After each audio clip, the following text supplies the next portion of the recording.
Welcome. This is Business Edge on News Central. I'm Tolulokwe Adelere Balogun. Our headline story: Kenya starts metering 55,000 entrepreneurs. Now, effective metering is a major component of managing electricity distribution. Kenya Power has started a metering program to get 55,000 customers metered. We'll be looking at this and some other issues surrounding distribution of electricity in East Africa's largest economy. We'll also touch base with a few stories we're keeping our eyes on with NC4 to watch before we finish the show. Welcome. This is Business Edge.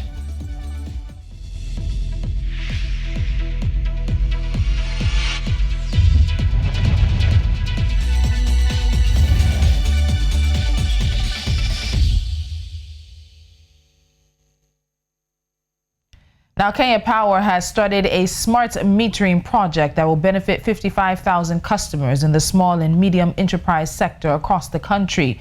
The 1.25 billion Kenyan shillings World Bank funded project is part of the Kenya Electricity Modernization Project and is expected to be completed by the 30th of June 2021. The smart meters are part of an advanced metering infrastructure that facilitates two-way communication between the company and the customer. This device will give customers access to real-time information on their consumption patterns and billing, thus allowing them to assess their energy usage through an online customer portal. In case of any outage, the smart meters are able to communicate directly with the company's national contact center, which facilitates immediate resolution and enhances efficiency as the Kenya Power teams are alerted promptly.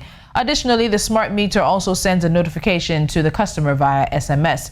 Speaking during the launch, Kenya Power's Managing Director and CEO, Bernard Ngugi, said these combined benefits of error-free data, prompt network, problem identification, and audit of energy consumption will go a long way in enhancing service delivery to our customers in the SME sector. Now, joining me from Nairobi, Kenya is James Mbugua. He is a legal and policy communications consultant. James, welcome to Business Edge again. Thank you. Thank you very much. All right. So let me start with this. We know that Kenya has quite a thriving micro, small and medium scale enterprises. And we hear that those contribute about 40% of the GDP, with the majority falling into the informal sector. So while there are about 7.41 million MSMEs in Kenya, only 1.56 million are licensed, whereas 4.85 million are unlicensed. This plan is focusing on 55,000 SMEs, and that seems to be a drop in the bucket. But beyond that, do you think it's possible for Kenya Power to meter 55,000 customers in 6 months?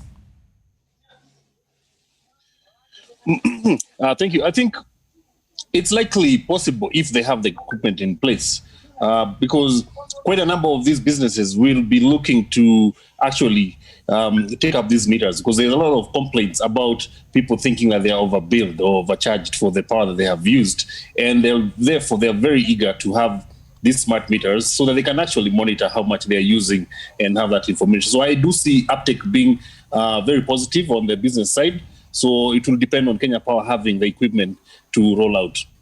Okay, so let's look at the criteria. Do we know the criteria is for those being selected, the locations involved as well? Has any of this information been made public beyond the fact that this is a World Bank Kenya funded project that has this number of customers being the target? What do we know about the nitty-gritty, the details of this plan? Well, I suppose it will be done by application. I think that is the easiest way for them to go about it. And by this, it will necessarily mean that a business will have to be registered and probably even registered for taxation purposes. So this is something that would also achieve the double goal of both metering these businesses, but also bringing them within the tax bracket. But I expect that it will be on a first come, first served basis, and companies will be asked to apply for it. Okay, let's get back to the millions of MSMEs. Of course, we know it wouldn't be a situation where they'd be able to meter everybody, meter millions of people in a short amount of time. But looking at how many SMEs in Kenya are licensed, 1.56 million MSMEs are licensed versus 5.85 million you see that electricity is not the sole problem that is sort of affecting the micro, small, and medium scale enterprises sector of Kenya's economy. What else is the issue that might be keeping some of these businesses informal versus then becoming formal and being able to join the formal economy? Well, I would suppose, in most African countries, is government bureaucracy, and as well also the cost of compliance. So you do find that there are a lot of, especially municipal taxes and levies and fees, and that are charged even upon registration. That will discourage a lot of businesses from going formal, merely because some of them are just surviving from hand to mouth, and it seems daunting to actually meet all these compliance requirements. So those are some of the problems that they face, in addition, of course, evading the taxman. All right, so meters that are coming in, the smart meters, are expected to be internet dependent. As of 2020, Kenya had an internet penetration of approximately 87, actually the highest on the continent. So that's a good thing. So it places the country in a good positioning for this. Do you think these meters could lead to additional data charges for customers? How do you think this will play out? Yes, I would expect that there would be minimal data charges. Thankfully, data charges have come down significantly in this country over the last few years. So, and I think for most businesses, it will be a small cost to pay for reassurance that what they are paying for in terms of power is really what they have consumed. So I do see a lot of people taking it up. I don't think that the data cost will be a challenge. All right. Do you expect any difficulties or challenges when it comes to the internet side of this project? Again, considering the fact that Kenya has an internet penetration of 87, a large percentage of the population have access to the internet, and with M-Pesa, it has really helped the economy to grow and bloom. But do you think there could be any difficulties experienced? Well, depending on where the metering is taking place. I mean, not everywhere. It's not everywhere that we have internet. I mean, we have a lot of penetration as far as mobile internet is concerned.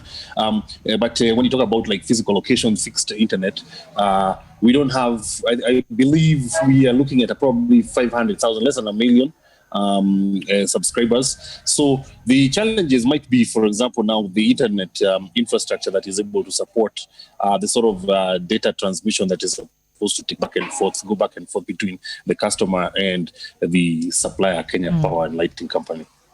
All right, so let's take a quick time out here, James. When we come back, this conversation will continue. Stay with us.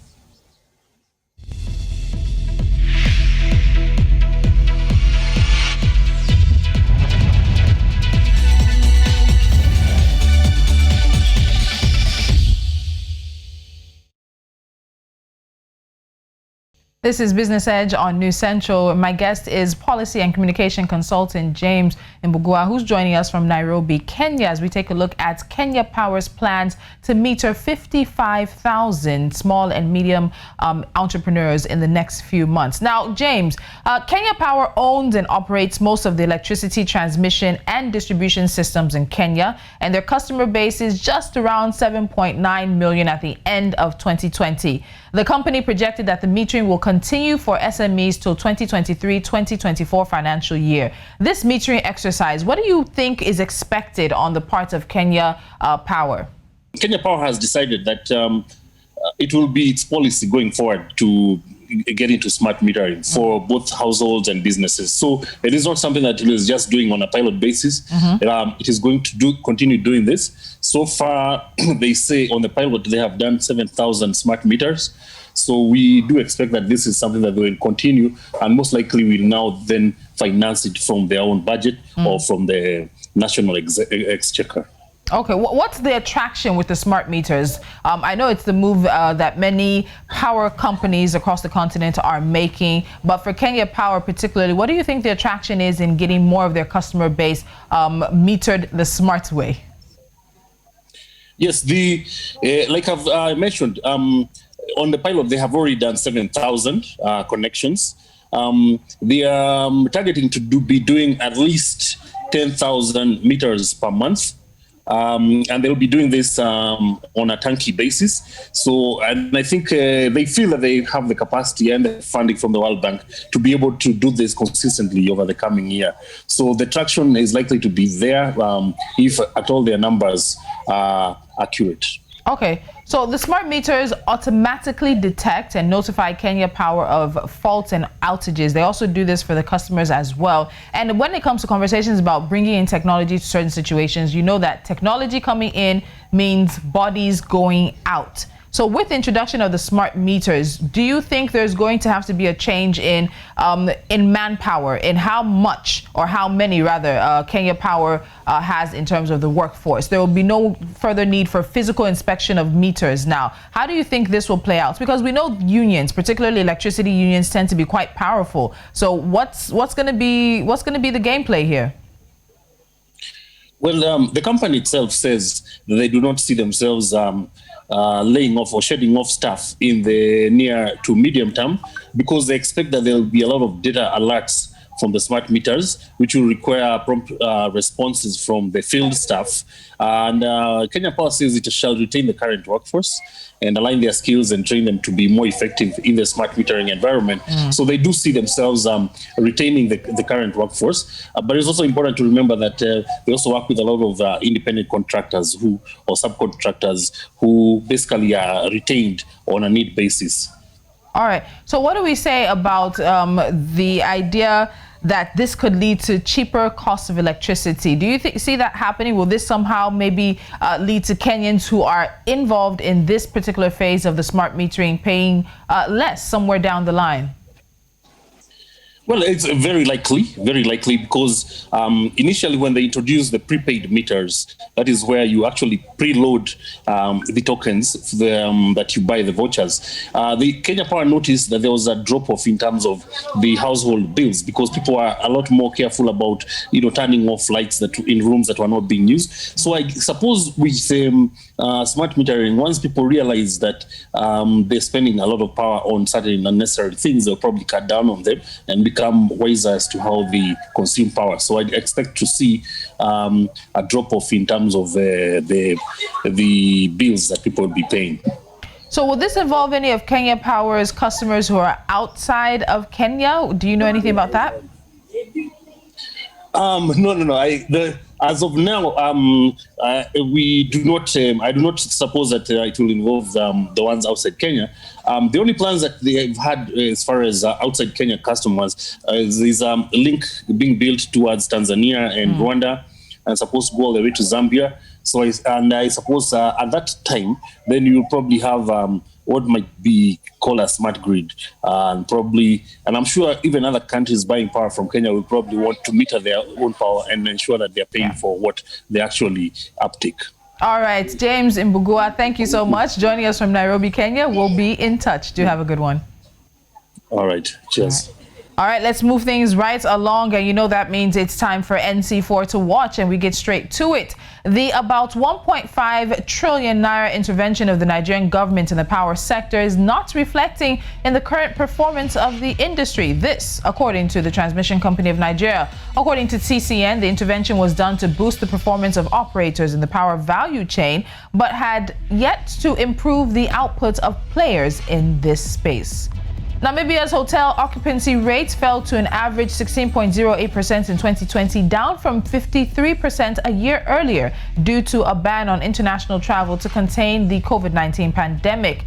Gita Padzold, CEO of Hospitality Association of Namibia, disclosed this and said that the country closed its borders at the end of March until September in 2020 in a bid to curb the further spread of the virus, which has since infected 31,515 people and killed 30 others in the country. And Kenya is among 3 African countries set to benefit from a $11.7 million U.S. government fund seeking to improve compliance with international labor standards in key export sectors ahead of a new trade deal with Washington. The Kenya-U.S. Free Trade Agreement negotiations officially began on the 13th of July 2020. The agreement is set to be the first of its kind between the U.S. and a sub-Saharan African country and seeks to replace AGOA, which expires in 2025. AGOA allows sub-Saharan African countries to export thousands of products to the U.S. without tariffs or quotas. And finally, the World Bank Group and the government of Italy has presented a plan for the sustainable coastline management of Morocco's Rabat Saleh Kinatra region. The regional coastal scheme will be the first of its kind in Morocco and aims to promote the sustainable development of the coast. The multilateral scheme will involve different initiatives, sectors, and land uses, covering elements such as natural resource management, ports, tourism, city planning, and fishing. And that's all on this edition of Business Edge. Thank you so much for watching. Don't forget to follow us on social media. We are at News Central TV. Also head to our website and download our mobile app on Play Store and Apple App Store. And all of this means you can take us wherever you go. Until next time, I'm Tolulokwe Adelaru Balogun.